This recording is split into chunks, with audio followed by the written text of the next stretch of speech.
Hi, we're the TheraSisters. Two sisters, therapists, and your new favorite podcast hosts. We're here to make therapy fun, comfy, and stigma-free.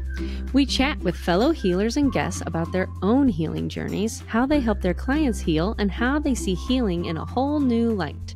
How do you heal? Do you even know? Tune in and you might just find your perfect healing fit. Don't forget to subscribe and share with a friend who could use healing vibes. Giggles, glimmers, and a whole lot of heart. Healing together, one laugh at a time. And we are not live, but live. Live, right. Woohoo. Here we are. Oh. And here we are. Here we are. Go ahead. Hi, welcome. We are the TheraSisters, and we are excited to be back for 2025 and starting our podcast series. So our first guest this year is Rebi Goble. We're really excited to have Rebi here to join us. So is there anything else you wanted to add? No, right I'm just excited that Rebi's here. I'm going to borrow your microphone because mine's really far away. But yeah, no, Rebi is great. I was thinking about Reiki, yes. We'll get there. And breathwork and all kinds of wonderful things. So we are so happy you're here. Yeah, no, it's exciting to talk about complementary modalities to like traditional therapy. Yes. Yeah. Which we do. Yeah. Yes. More traditional, I guess. Yes. So just our introduction of Rebi is a trauma-informed breathwork facilitator, a Reiki master and coach.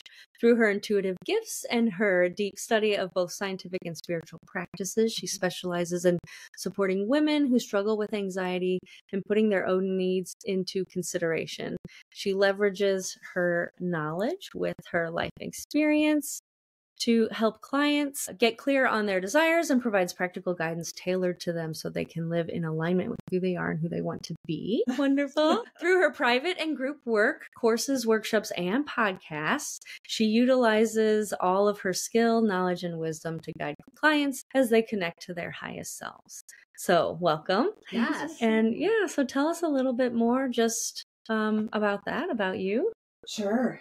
I mean, I think, again, I'm in kind of those complementary sides of the mental health world. So I like to describe myself as mental health adjacent because a lot of what I do is more embodied than just focusing from like the neck up, right? The way I tend to describe it is that, mental health, in my perspective, I know that there's a lot of different modalities, right? Sure. And different ways to approach it. But in a lot of, at least the talk therapy that I've participated in, personally, it's, I don't feel good. Let me see if I can think differently about the situation and hope that then my body feels better. And ultimately, that was impactful for me in my own life, but it left a piece that still needed to be addressed. And when I found body-based or somatic modalities like Reiki and like breathwork, it just approaches the situation from a different perspective. I don't feel good. Let me change the state of my body and see if that then gives me the capacity to think differently and have different thoughts. Neither is better than the other. I just think that in order to treat the whole person, you have to have both practices in your tool belt. And I came to my, whether you want to get really woo and call it a spiritual awakening, Sure. But it came out of a really desperate point in my life. Both of my children have special needs. Okay. And when my youngest was 5, kind of that like preschool, kindergarten, we were just blindsided and underwater with trying to figure out what was going on. We know. So you were at the beginning stages of this, something's not working here, something's off. Exactly. And that is exactly a hard place. And he was so little. And so not many people would see him and treat him because he was only 5.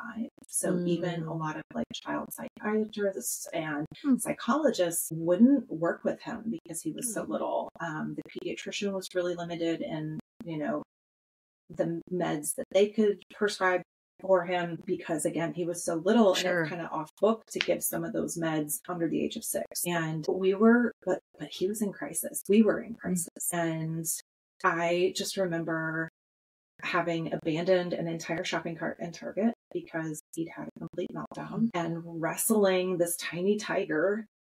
Like, if been there, unless you're a parent, like you right. don't know how freaking strong they can be when they're trying to avoid the diaper change and like rolling on the changing table, getting into a car seat. Oh. You know, like he just he was so dysregulated that he was truly in his primal brain reaching him. You could look in his eyes and see that he was checked out, and he had to exhaust the fight and flight you know, impulses in his body before he could before he could, you know, he was his reason had blown. Like it was gone. And I'm standing in the Target parking lot, and I'm embarrassed, and I'm mad, and I'm scared, and I'm frustrated, and I'm all of these things. And I just was like, I have got to figure out some way of regulating myself so that I can be the lighthouse in the situation. Because if I get into this car feeling the way that I do right now, I'm going to say something that's out of alignment with who I want to be and how I want to parent this little person. Sure. And, you know, I don't want the shame spiral and the regret and all of those things. And that started my hunt for meditation and meditation practices.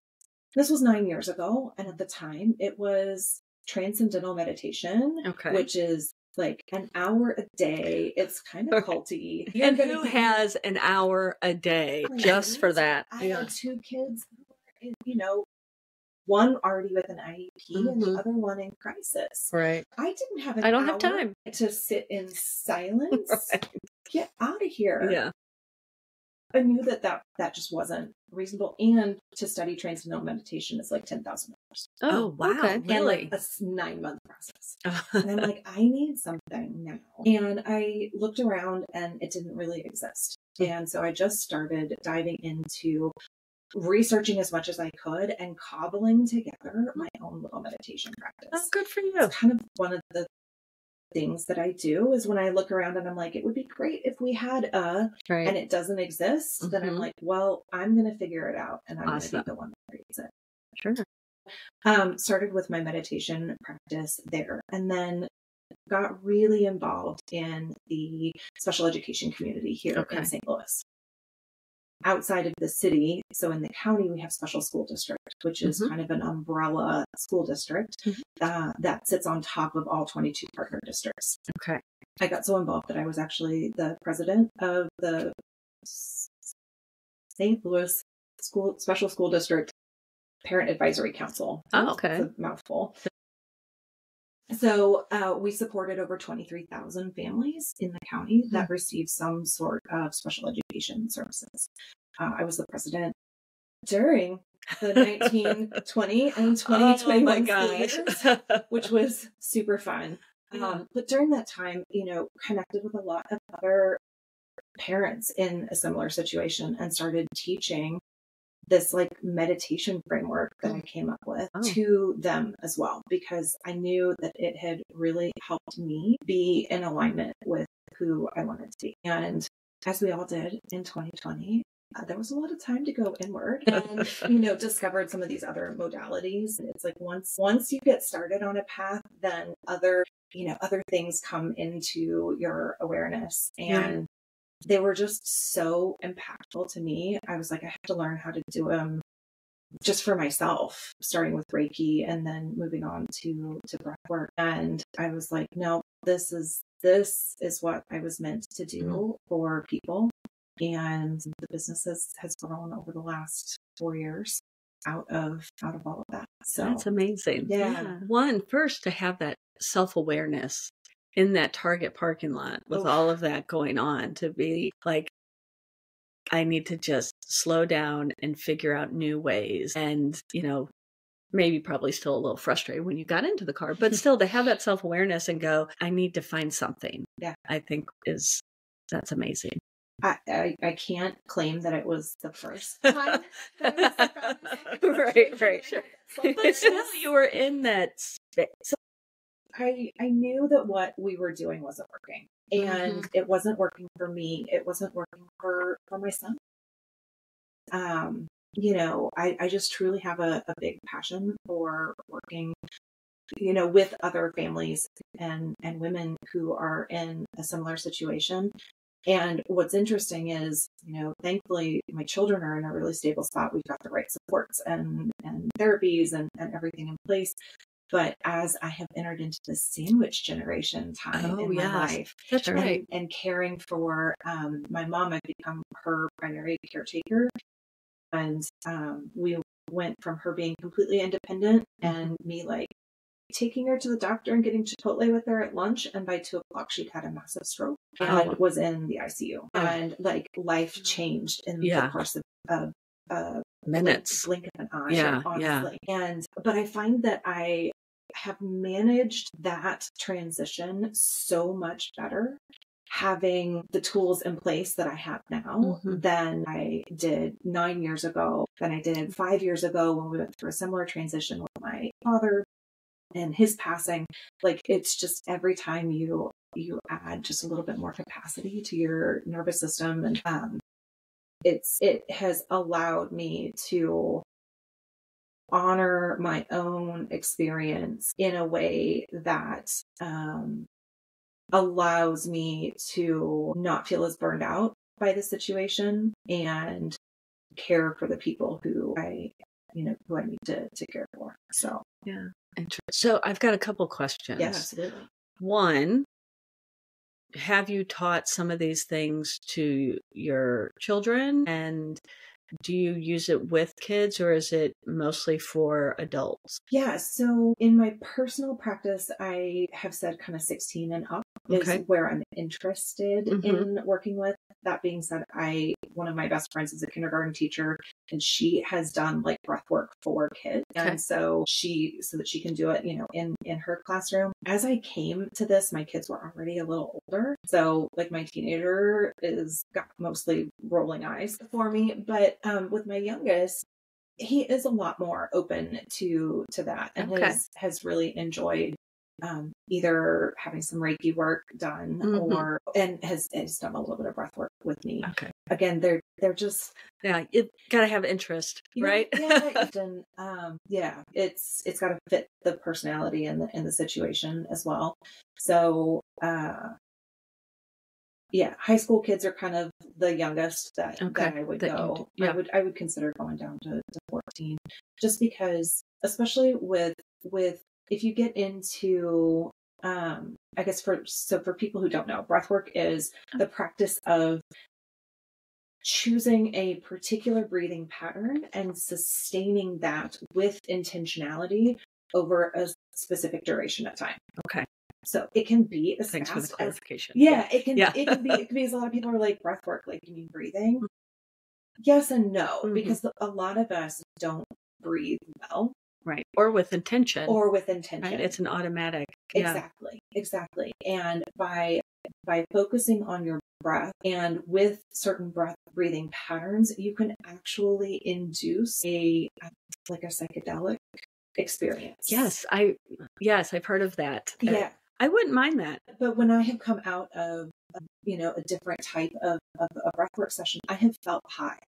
Like I have felt a little altered in my state. And so for younger kids, I certainly wouldn't do that. Sure. I think you could do a more gentle pattern.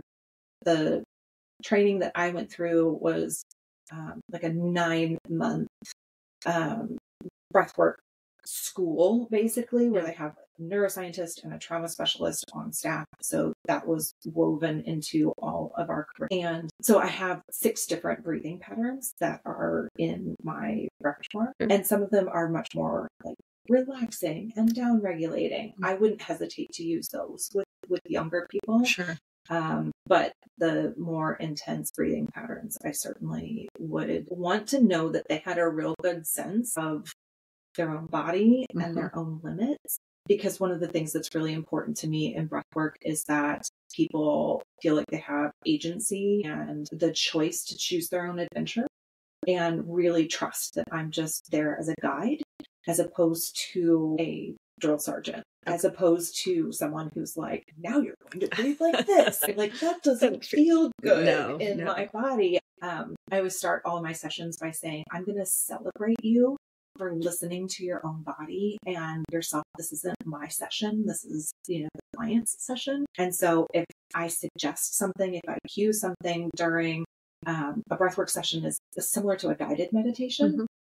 And so if I cue something or suggest that they try a different breathing pattern or try something and they're like, no, that ain't it. That doesn't feel good. Mm-hmm. Then I want them to feel comfortable speaking up and saying that. And the younger you get, the more the power imbalance grows. So no matter how much you say it, they're still going to look at you like your mom. Yeah, right. Yeah. And like, I don't know if I can really say no to that. And so working with older children and then on up through adults. I mean, there are some adults that I really have to prompt to say that struggle with it too. Yeah. Like, this is not the space for people pleasing. This is the space for you. And that in itself is helpful, powerful. Yeah. Absolutely. Yeah. Well, I'm curious. So for people who maybe don't know what breath work is, or maybe even to know to seek out breath work, like, how would you describe that? So again, breath work is that I don't feel good. Maybe I've tried therapy. Maybe I've tried like just calming down. just breathing, taking deep breaths. Yeah, exactly. How is this? But I've even worked with one of my clients when she came to me, was struggling with a ferocious level of anxiety to the point where she actually had a therapist discontinue care because he told her, I can't handle your level of anxiety. Oh my. Wow. But she'd been told to try breath work. That's like, well, maybe deep breathing will help your anxiety. But even taking a couple of deep breaths made her feel more anxious. Sure. Because it could be that panic response, right? When we're panicking, we can have that shallow breath. And exactly. And the thing of it is that as you start to breathe with intention, your body is going to have feelings about it because it's outside of your norm. You're changing the state of homeostasis that your body is in. So you might feel tingling. You might feel tingling in your fingers or in your toes. You might have a little muscle spasm as the oxygen level changes in your body. And so without a guide, if you just go to an app and you're like, I'm going to try breath work, you don't have someone who's dialed in and working with you one-on-one.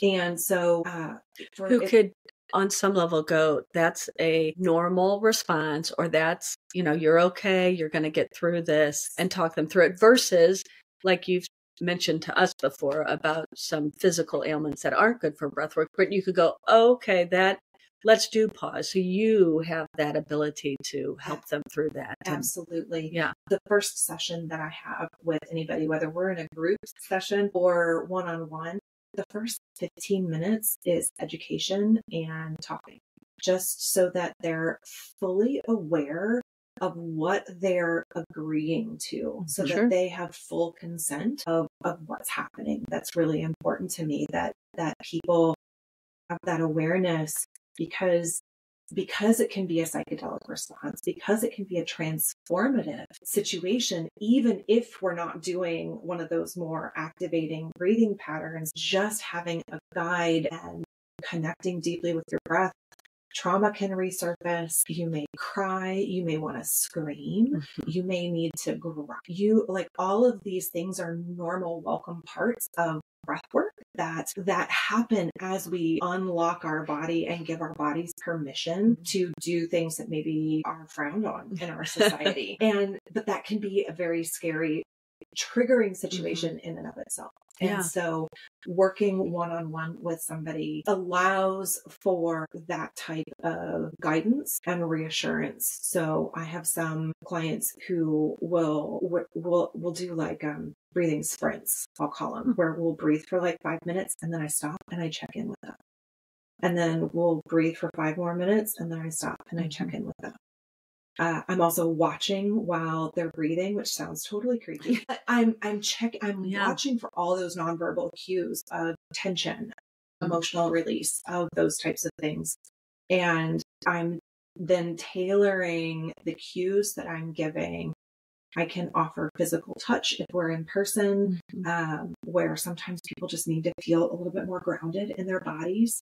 So it might be a little bit of pressure on their shoulders as they're laying down on a yoga mat and breathing, or you might need to feel held. So I can cradle the back of their head and add some touch, always with consent. Yes. We always, broach that topic ahead of time. I give them a chance to say, no, please don't touch me.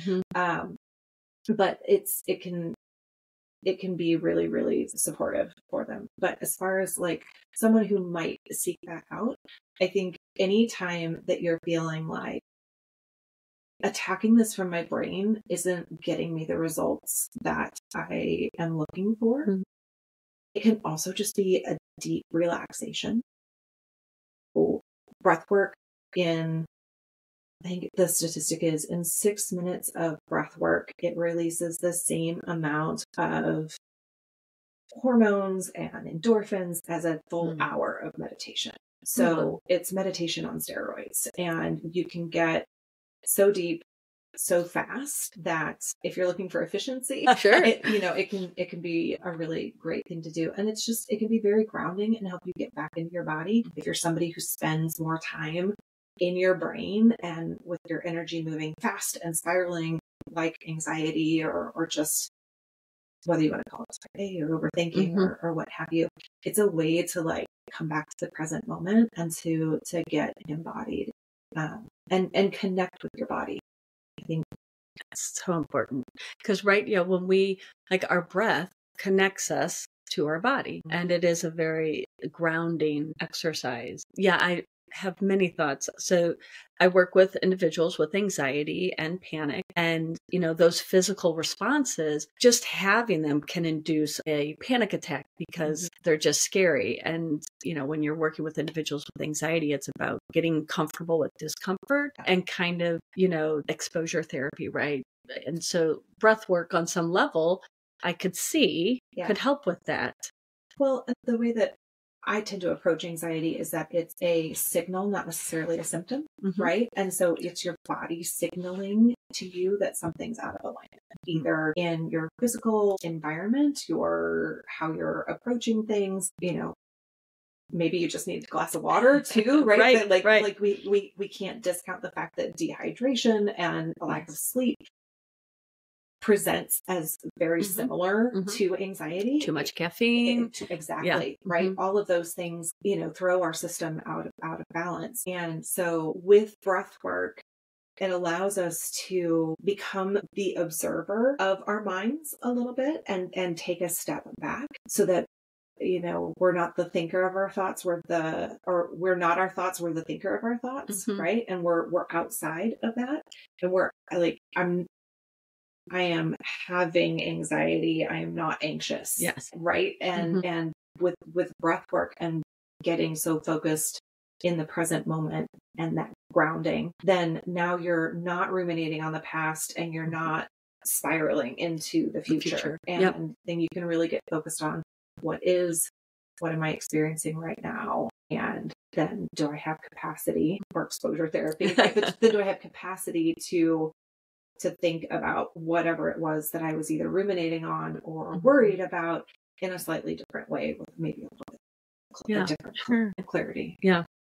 Well, I'm curious too, coming from an emotionally focused therapy, I focus a lot on emotions in my work. I'm curious where that maybe shows up with breath work, or if that's something that gives space to really feel or notice emotions or label them, or... Absolutely. So breath work, having some sort of an emotional release is very, very common in breath work. And a lot of times it's where, we're white knuckling through life and not giving ourselves enough space to really acknowledge and name the emotions. Identify the emotions that we're experiencing. And so breath work can be really surprising in what comes up. It's kind of like if you went in to what's the best example of this? Like you go to the chiropractor and you're like, oh, I think something's wrong with my shoulder. And it's like, well, actually something's wrong with your chair, right? Like, like there's something further upstream that's actually causing the problem. Sure. Like you don't need a new shoulder. You just need better posture. Right. So, or like you go in and you're like, I think I have a cold, and they're like, actually your sinuses are totally blocked and you need surgery or, whatever that might be. So with breath work, sometimes it's really surprising. Like you go in and you're like, I really want to work on my anxiety, but actually what you need to work on is grief. Yeah. And as you get quiet with yourself and through breath work, the wisdom of our bodies is able to really arise, and you'll feel the grief. And once you process the grief, then the anxiety isn't as bad. As you process the anger, then the anxiety isn't so bad. But you might not even realize what that underlying emotion really is until you kind of crack yourself open with breath work. And breath work works. It's really interesting because it does physiologically change you. As you change the level of oxygenation in your body, it changes your pH. It changes all of these things, which actually allows you to go deeper and to really unlock some of these emotions in a way that if you were just staying in your brain to try and figure out what emotions you were even actually feeling, perhaps wouldn't become as clear as fast. Sure. Yeah, because I think so often, even just like in general, when you think about society and stuff, we don't give space to really feel our emotions and to really think about them and understand them, because we're always in the logical and we got to get through the day and get everything done and cross everything off the list. Because so many times in sessions, I'll find clients where I try to ask them, where is that in your body, or where do you feel that? What is that telling you? And, so many times it's like, I don't feel it. There isn't a sensation in my body. It's not physical. And then, the further we go and the more we get comfortable with it, then it's like, oh, wait, I just didn't notice it. But oh, I do actually have a pit in my stomach or something. And it's just, I got so used to not paying attention to it or pushing it down or ignoring it, that the disconnect from the emotions we think about in our brain versus the emotions we're feeling in our body. There's like that disconnect. Or the assumption that like, oh, my acid reflux is flaring. Right? Like, when maybe I'm stressed or I'm sad or. And interestingly, when monks go to the monastery to learn how to become a monk, the very first lesson that they're taught isn't a prayer. It isn't a ritual. It's how to breathe. Because our breath is actually the very first thing that changes even before we're aware that we're having an emotional response. Because if you think about it, our subconscious is scanning our environment, and our subconscious is going to recognize that there's a threat or a conflict or whatever. You start to pick up on the vibes of the room. Your breath has already changed before your subconscious has even brought that threat to your conscious level of awareness, because your body is preparing to fight, flight, freeze, it's like, what's going on? And when your body goes into those responses, your blood actually moves out of your brain and out away from your core into extremities so that you can run. And so your thinking goes offline, your stomach, your digestion goes offline, all of those types of things. But your breath is the first thing that changes. So the more attuned you get to your breath, I will notice that my breathing has changed first. And then I notice that I have other symptoms of anxiety in my body, just because I'm so attuned to my breath, but I can catch it much faster. So it's that self-awareness and go, okay, maybe it's time for me to ground myself, or let me look at my surroundings. Is there someone here that might be triggering something? Or that's great. Right. Yeah. One of the best examples I have from my own personal life is, again, caretaker for my mom. She had the stroke. 6 months later, she had a heart attack. And over the next 6 months was admitted to the hospital 2 more times, where it was like ambulance ride, the whole thing. And scary. I just remember after, a year where I've now gone to the hospital 4 times, been called at midnight or, out of whatever. And I'm driving to the hospital to see her again. And I'm the only one like family member that lives close, that's here. Emergency response is always me. And I was like, I could just tell, like, I was contracted. And even though I'm only like 7 minutes from the hospital, I was able to give myself those 7 minutes alone in the car. And I just gave myself permission to name all of the emotions that was coming up. And I was like, I'm mad that we haven't figured out what's wrong. Yeah. I'm scared because we haven't figured out what's wrong. I'm mad that my day got disrupted and turned upside down. Sure. Like it, but I let myself, instead of being like, oh, that's selfish. Oh, you're going to be so glad that you cared for your mom later. I wasn't in that moment. Right. Yeah, sure. Wasn't. And that's okay. Right. That if I walked into the hospital realm with all that in there, feel it. Yeah. And I wouldn't be able to be compassionate. I wouldn't be able to interface with the doctors the way that I needed to do. Yeah. I was going to come in either like with a chip on my shoulder or, whatever. You wouldn't be in that alignment. Correct. Yeah. I wasn't going to be in alignment with who I wanted to be and how I wanted to interact with my mom and with the caregivers, they're at the hospital. Like, they're saints, right? These nurses and doctors, they're just doing the best. It's a hard job. Yeah, it is. Yeah. And so I gave myself permission to do that. And I got to my parking spot and I just stopped and I put my hand on my heart and I just gave myself 2 minutes to take 10 deep breaths.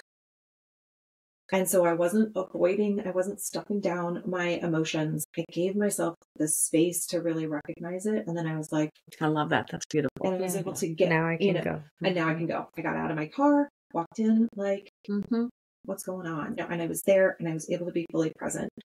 And that's all it took. I was just thinking that's all, just that moment, 2 minutes where you can totally shift how you interact and how those interactions are going to be and how you are affecting others and yourself. I can think of so many occasions and situations, especially as a parent, of when if you can just, and how it will just shift everything that comes after that. Well, and people underestimate how much tiny moments sprinkled throughout the day changes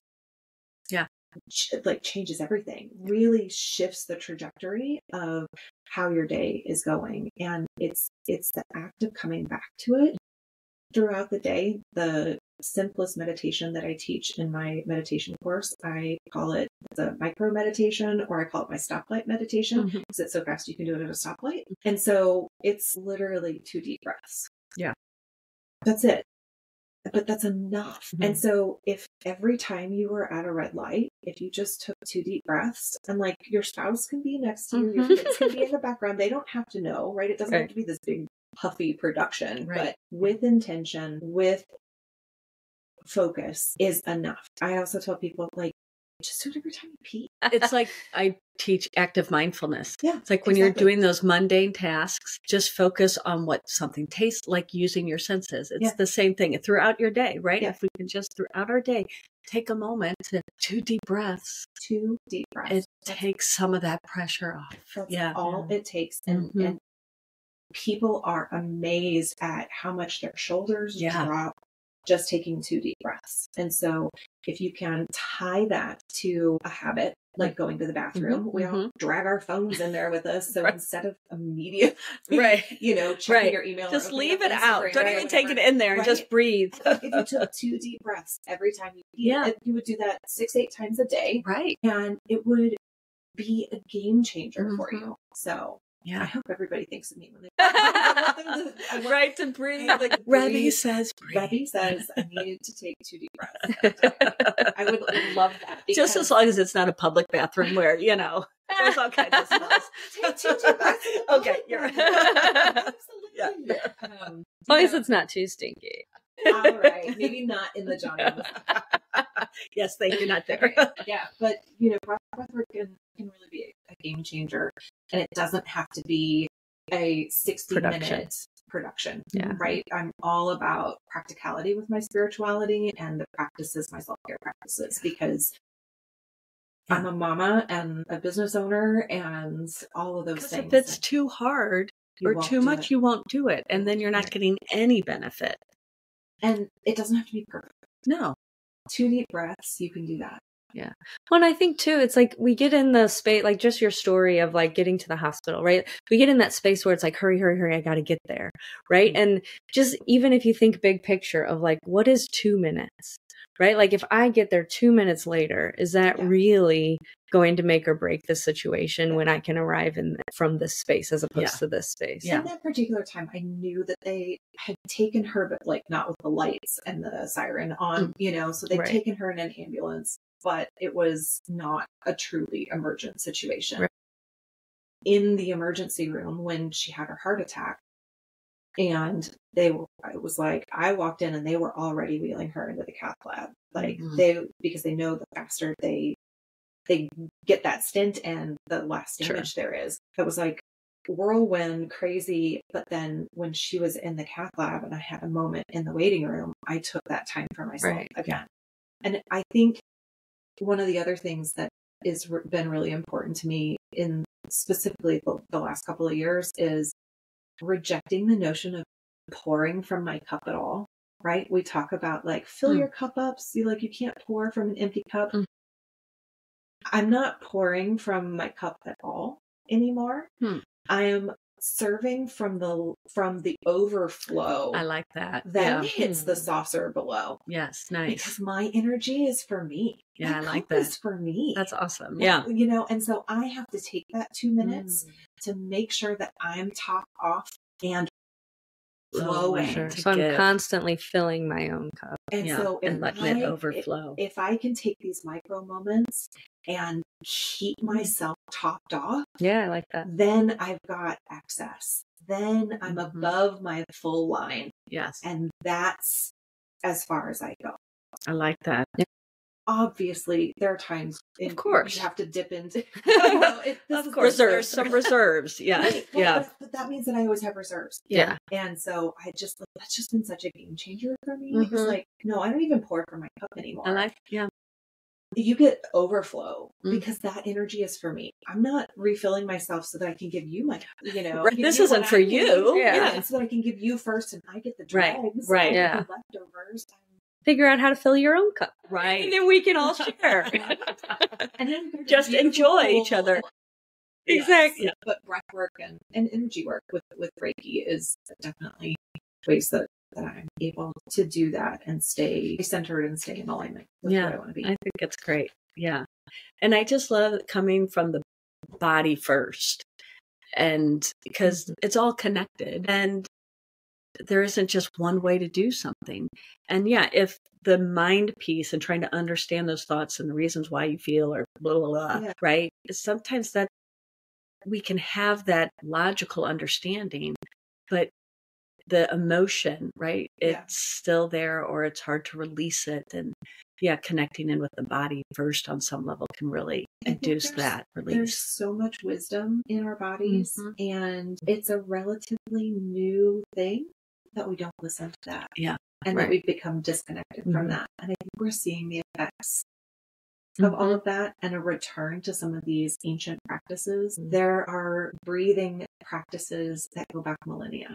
I believe that. In every culture across the world, like disconnected, they've all came organically to an awareness and a knowledge that your breath has power, your body has wisdom, and that your brain is part of it, but not even the most important part. And I love the sense of like returning to that wisdom.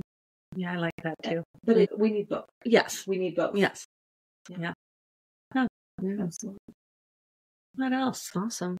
Well, you answered. I mean, most of the questions we had, you answered, and so, but we didn't really touch on any of your Reiki work. So maybe just like a little bit of information just around that. Yeah. So Reiki is definitely more on the woo side. Of things, more on the spiritual side. But with either of my practices, I guess I do want to. It's important to know that they don't necessarily have a religious component to it, right? Whatever people's religious beliefs doesn't matter to me. Like, because if you think about it, Reiki actually, the it was a rediscovery of how the story goes. It was a rediscovery of how Jesus could lay hands on people and heal them. And heal them. Okay. And so You're okay. So the story goes that Reiki was rediscovered because this monk was obsessed with discovering how this happened, because it shows up in multiple ancient world religions that this was a thing that people knew how to do, to lay on of hands and heal. And what's interesting is now science has caught up to it, and Reiki is actually a therapeutic modality that's offered at 3 or 4 out of the 5 top cancer centers in the country. So like Cedar Sinai, the Mayo Clinic, what is it? I don't remember what they all are. Powerful. Yeah.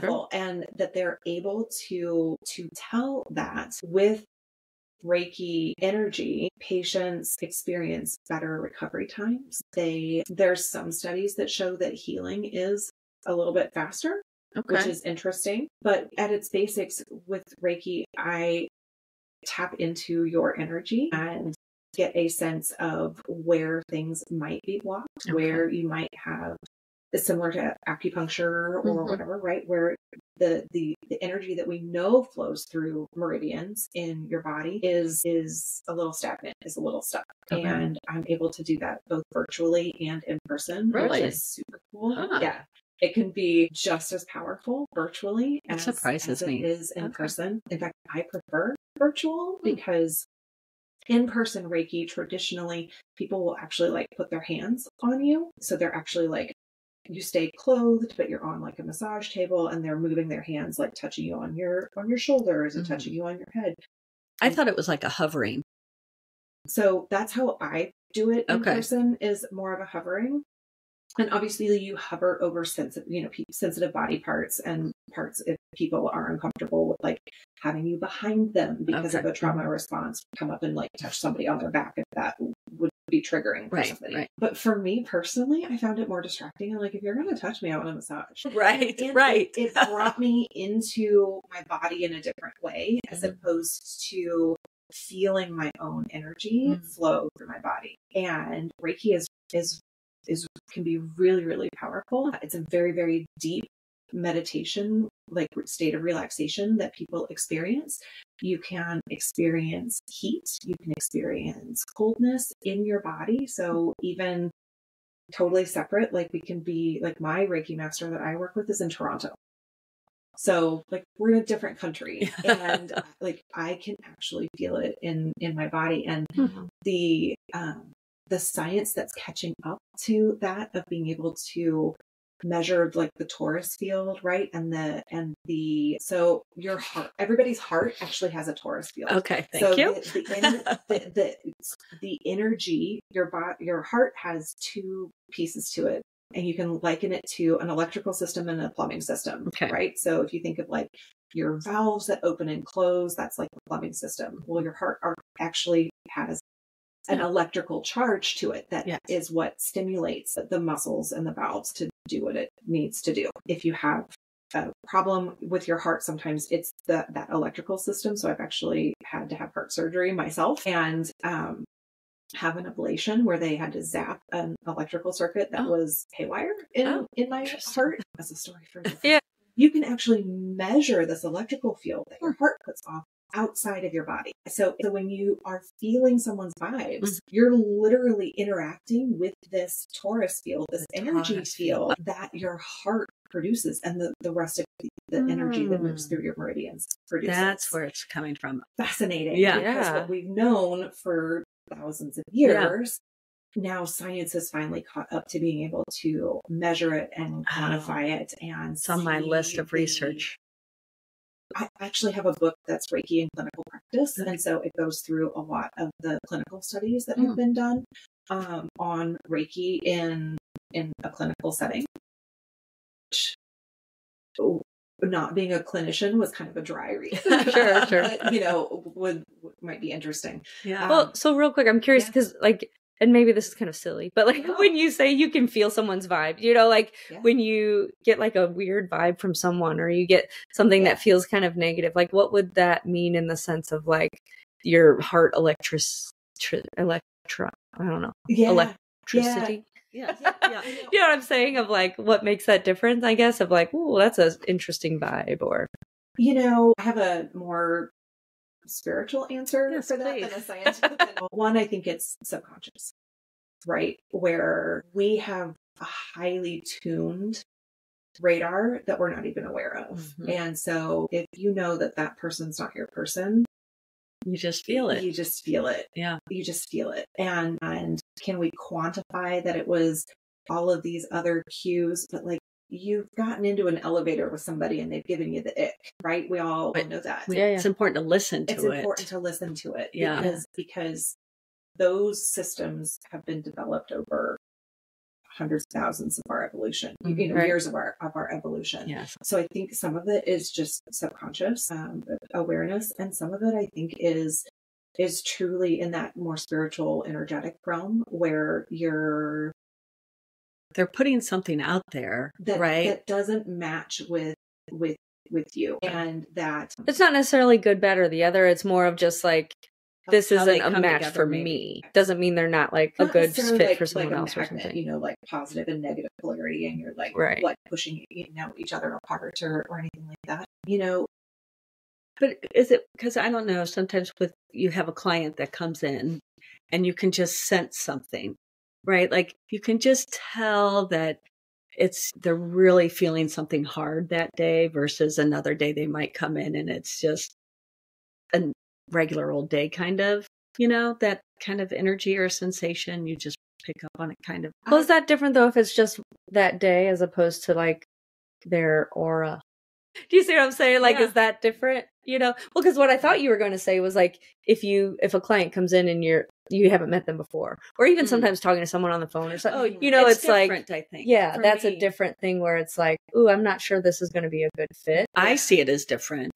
Yeah. Yeah. Well, so that's why I thought you were going, but then when you went to, maybe they're having a bad day. Yeah. I don't know. So I guess it's different. I think maybe they're coming from two different places. Yeah. I mean, I don't know. I don't have a real good answer. Come on, give us all the answers, Rebi. Yeah. You know, I think as far as how it connects in with the actual like electrical field of your heart and those types of things, I don't know that I can stitch those two together.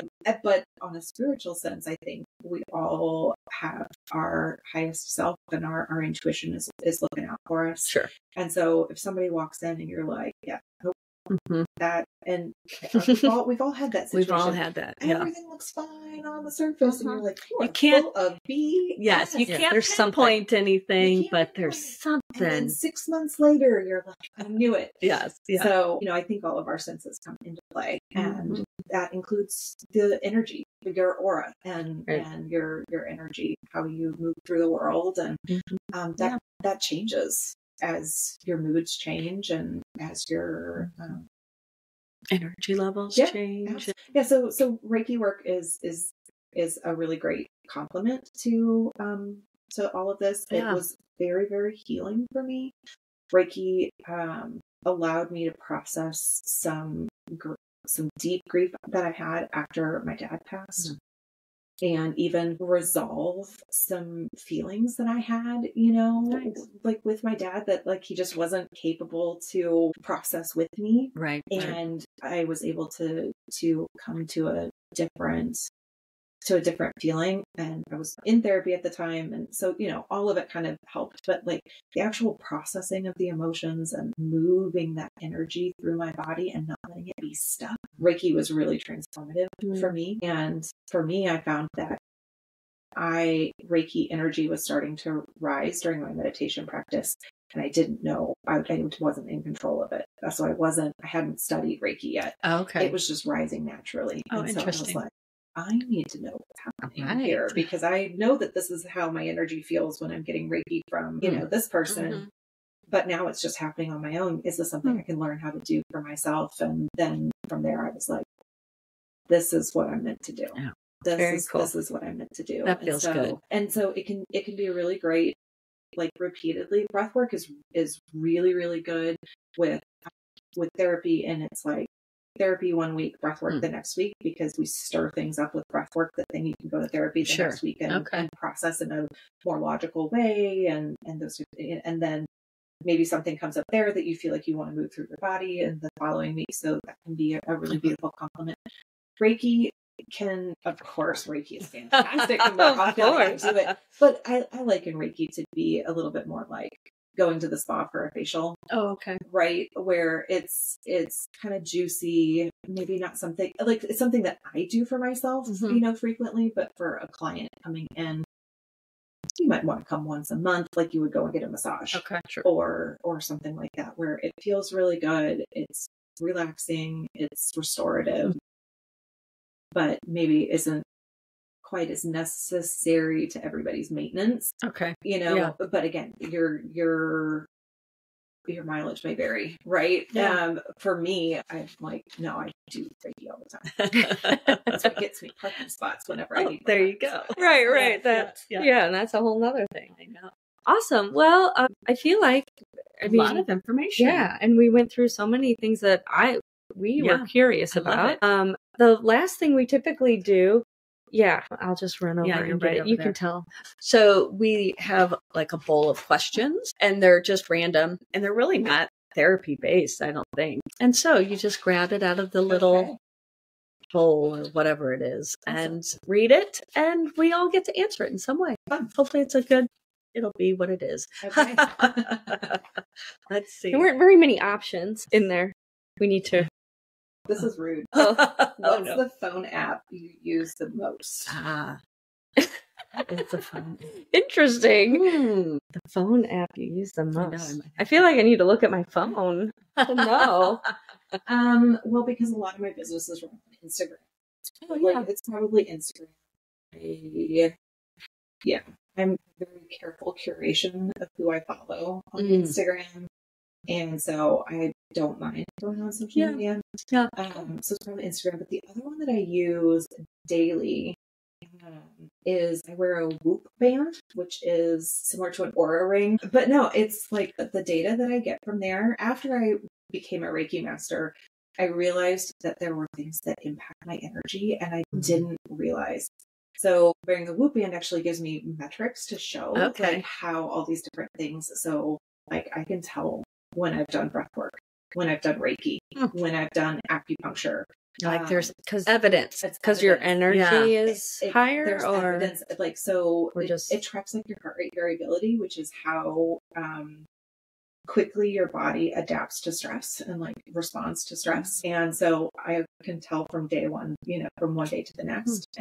Alcohol is a big no-no for me. I drink maybe once every 2 weeks, and then it's like 1 glass of wine anymore, because it screws with my sleep and impacts my energy. So I've always been kind of a personal data junkie. So having all that information has been really helpful for me to figure out where I was leaking energy, like and things that like I didn't even think about. Like I track, did I eat after 8 p.m.? And it impacts my sleep, and it impacts my energy for the next day. If my body is not resting, it's having to digest while I'm asleep. It's fascinating. No, that's awesome. Because I never got into wearing something, or I never got into the tracking or whatever. But that's actually intriguing if it's like a little bit different than maybe just like an eye watch or whatever would be, in the like sense where you're getting all that stuff, but then they're also paying attention to all that other stuff. If it's more nice is this doesn't have a screen. So, exactly. Yeah, it looks like a bracelet. It totally looks like a bracelet. Yeah. And you can also, it's just a little doodad that I can pop off the bracelet, and I can stick that in my bra. Oh. You can stick it like in your waistband. So like if you're exercising or something, or if you need to not. Any sponsors out there? Right, I was going to say the Whoop band. The Whoop want to sponsor TheraSisters. So, they're so like with the Aura ring, you can't wear it when you work out if you're doing anything with weights or whatever, because it's a big, ring. And so you don't get exercise data. But with this, it's waterproof. You can wear it in the shower. You can wear it. I'll have to look into that. Yeah, check it out. Yeah, it's pretty cool. And so I want to know the impact of the things that I'm doing, because I'm so attuned to my energy. Yeah. the data is encrypted, and so I feel safe using it for a period tracker and those types. It's important now. Yeah, they don't need that information. No one needs to know. Anyways, I just don't. Well, and I think just even getting older and things change, and it's like it is interesting to know what's different or what's affecting me that I'm not paying attention to or I didn't realize, right? 100%. Yeah. How come I woke up tired today when I didn't think I did anything different than yesterday or whatever, right?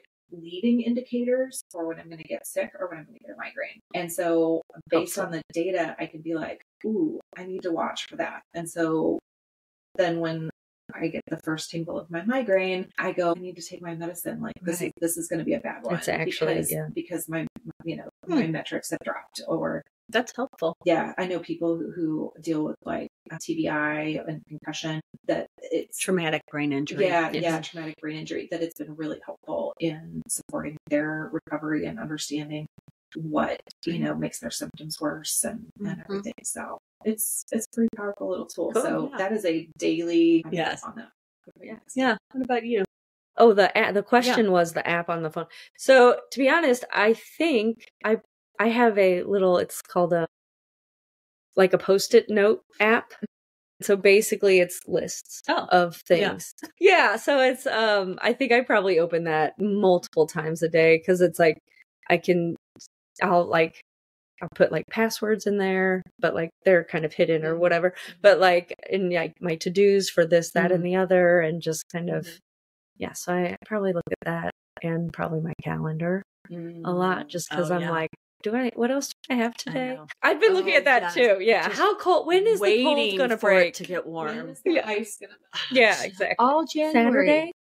So, maybe. Yes. Yeah. How about you? Mine's probably calendar app and like my US bank app. I get kind of obsessive about counting and, all kinds of things. Paying attention. So probably those two.